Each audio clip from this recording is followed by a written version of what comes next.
Sir, all BTR differently able personnel as a cricket tournament Romari level অনুষ্ঠিত হল আপনি আহিলে কেনে লাগিল আৰু কি প্ৰথম কথাটো হৈছে morning star trust in collaboration with all BTC disable person এছ'চিয়েশ্যনে যি ক্ৰিকেট টুৰ্নামেণ্টৰ এৰেঞ্জ কৰিছে তাৰ কাৰণে মই মোক মুখ্য অতিথি হিচাপে আমন্ত্ৰণ কৰিছে মই ধন্যবাদ জনাইছোঁ। দ্বিতীয় কথাটো হৈছে এই যে ডিজেবল পাৰ্সন যিবিলাক আমি সদায় ইহঁতক ভাবো যে ইহঁতে এবেল নহয়, কিন্তু আজিয়ে আপোনালোকৰ সন্মুখত ইহঁতে প্ৰমাণ কৰি দেখুৱাইছে যে ইহঁতেও ডিফাৰেণ্টলি এবেল, ইহঁতেও সক্ষম। ইহঁতক যদি আমি খালি জাষ্ট বাটটো দেখুৱাই দিওঁ তেনেহ'লে ইহঁতে আমাৰ লগত খোজ মিলাই আগুৱাই যাব পাৰিব। Thank you. অৰ্গেনাইজেশ্যন হিচাপে বেखौनो लुबैयो जे सेकेन्ड अल बिटिआर डिजेबल क्रिकेट टुर्नामेन्ट खुंनायावहाय माने जोंनि डिजेबिलिटिनिखौ माने टेलेन्टेड मा बेसेबां माने टेलेन्टेड दं माने जोंनि डिजेबिलिटियाबोथ' माने सासे माने एक्टिभिटी बहुत मोजां माने चेलेन्जेस खालामनो हादों।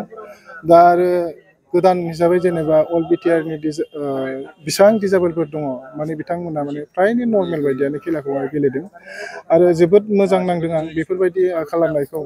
बे टुर्नामेन्ट खुंनायाव धुब्रियाव बिथाङा माने साख्रि मावो आरो असि मा धुब्रियावमोन आरो बे असि मावो।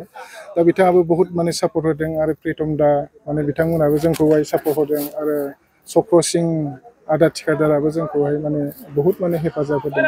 दा बिथांमोना आंनि खामानि मावनायखौ माने आं बुंनायखौ नुनानै माने बहुत माने सहाय होदों बा थाखा फैसाजों नङाबाबो माने खोथा बाथ्राजों बिथांमोना बहुत माने सहाय खालामदों। बहुत माने गोजोननाय मोनदों आं आरो बेबायदि। मोनबेसे टीमनि गेजेराव जालांखो दिनैनि गेजेराव? बर्तमान बुंनो थाङोबा BTC आव जोंना मोनब्रै डिस्ट्रिक्ट चिरां, क'क्राझार, उदालगुरि आरो तामुलपुर। बिथांमोना टीमफ्रा बहुत माने मोजां आरो गेमखौ आरो गेलेदों। बिनि गेजेराव मोनबेसे मबे टीमा उइनार जानो हाखो? टीम उइनार हिसाबै जोंनि चिरां डिस्ट्रिक्टआ माने उइनार जानो हाबाय, रानार आपआ माने उदालगुरि डिस्ट्रिक्टआ जानो हाबाय। माने जोङो बे सेकेन्ड अल BTC डिजेबल क्रिकेट टुर्नामेन्टखौ बोसोरे जोङो बेखौहाय जों खुंलांबाय थागोन आरो 1000 इयार्ससिमहालागै। वेलकाम।